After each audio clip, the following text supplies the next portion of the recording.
बहू और बेटी समान। माँ, मैं बहुत थक गई हूँ घर संभालते संभालते। यहाँ मेरी थकान किसी को नजर नहीं आती। कुछ दिन आराम करना चाहती हूँ। सोच रही हूँ कुछ दिनों के लिए अपने मायके आ जाऊँ। आते हुए अपने बच्चों को भी साथ ले आऊँगी। वे वहीं से स्कूल चले जाएंगे।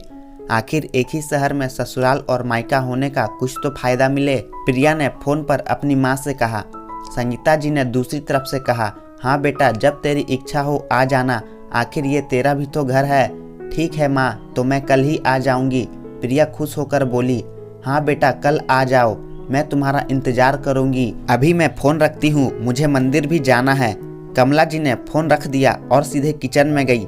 किचन में खाना बना रही बहू से बोली, अरे निरुपमा, सुनो, कल तुम्हारी ननद आ रही है। आज बाजार जाकर फल सब्जी और मिठाइयाँ लेकर आना।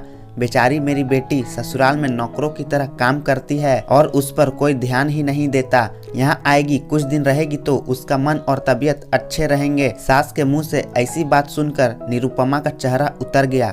वह मन ही मन सोचने लगी, काश आपको मेरी थकावट भी नजर आती। मैं भी दिन रात झाड़ू पोछा, बर्तन, खाना बनाना, मार्केट जाना और वह हर काम करती हूँ जिससे हमारे परिवार वालों को कोई दिक्कत ना हो। काश आप मुझ पर भी ध्यान दे पाती। आपकी बेटी तो जब मन में आता है तब यहाँ आ जाती है, लेकिन मैं साल में एक ही बार अपनी माँ के पास जाती हूँ, तब भी आपको प्रॉब्लम होती है। मैं भी इंसान हूँ, मेरा भी मन है। मुझे भी लगता है अपने माँ के पास जाकर थोड़ा आराम करूँ, सुख दुख की दो चार बातें करूँ, अपना मन हल्का करूँ। भगवान, अब तुम ही कुछ करो ताकि मेरी सास की आंखें खुले और मेरी थकावट भी नजर आए। शाम तक भगवान ने जैसे निरुपमा की सुन ली और उसकी ननद का फोन आया। ननद ने अपनी माँ से कहा कि उसकी सास ने उसे मायके आने के लिए मना कर दिया है, इसीलिए इस बार वो नहीं आ सकती। संगीता जी बोली, ऐसे कैसे मना कर दिया? पहले तो कभी वह तुम्हें आने के लिए नहीं रोकती थी, इस बार भला क्या हो गया? लाओ मेरी बात कराओ, उनसे मैं समझती हूँ। प्रिया ने फोन अपनी सास के पास दिया। संगीता जी ने कहा, नमस्कार समधन जी, आपसे कुछ कहना था। समधन जी ने कहा, कहिए। दरअसल प्रिया कल त्यौहार है, इसीलिए अपने मायके आना चाहती है। अगर आप उसे भेज दे तो अच्छा रहेगा।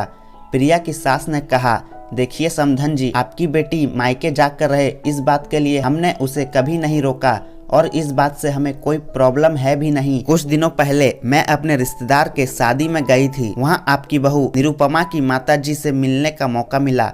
उनसे गपशप करने के दौरान उनकी बातों से पता चला कि निरुपमा को साल में एक ही बार अपने मायके जाने को मिलता है और वह भी बहुत कम समय के लिए। मुझे लगता है आपको पहले निरुपमा को उसके मायके भेज देना चाहिए और जब वह मायके होकर आ जाएगी तो मैं प्रिया को आपके पास भेज दूंगी। एक बहुत जरूरी बात जो मुझे लगता है आपको समझ लेनी चाहिए कि आपको अपनी बहू को भी बेटी की तरह या बेटी से भी ज्यादा प्यार देना चाहिए। उसे भी मायके जाने की इच्छा होती होगी।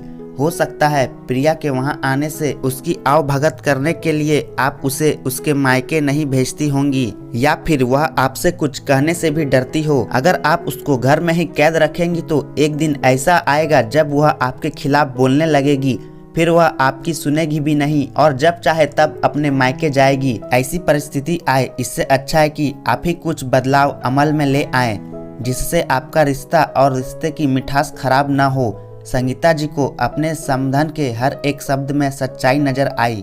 उन्हें महसूस हुआ कि उन्होंने अपनी बेटी के प्यार में अंधे होकर कभी भी अपनी बहू के मन का विचार नहीं किया। उन्होंने हमेशा ही अपनी बेटी को अपने बहू से ऊपर रखा। दूसरी तरफ प्रिया भी अपने भाभी के बारे में हो रही इस बातचीत को सुन रही थी। उसने भी महसूस किया कि वह कभी भी अपने भाभी के साथ ठीक से बात नहीं करती और जब जब वह अपने मायके जाती तो भाभी थोड़ी उदास रहती।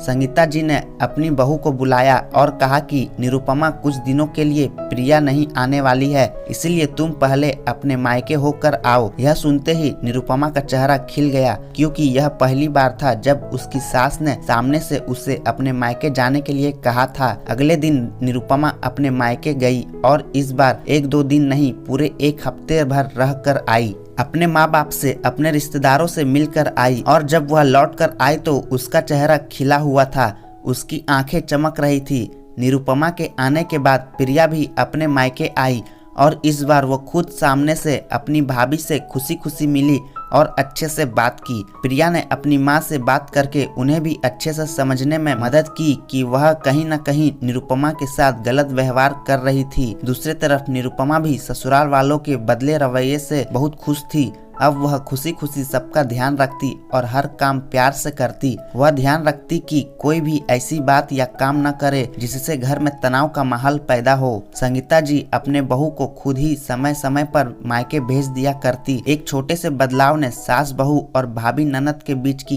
कड़वाहट को दूर कर दिया और रिश्तों को और भी ज्यादा मीठा और मजबूत कर दिया। आशा करता हूँ कि कहानी आपको पसंद आई होगी। कहानी पसंद आए तो लाइक और चैनल को सब्सक्राइब जरूर कीजिए। इस कहानी पर आपकी क्या राय है हमें कमेंट में जरूर बताएं।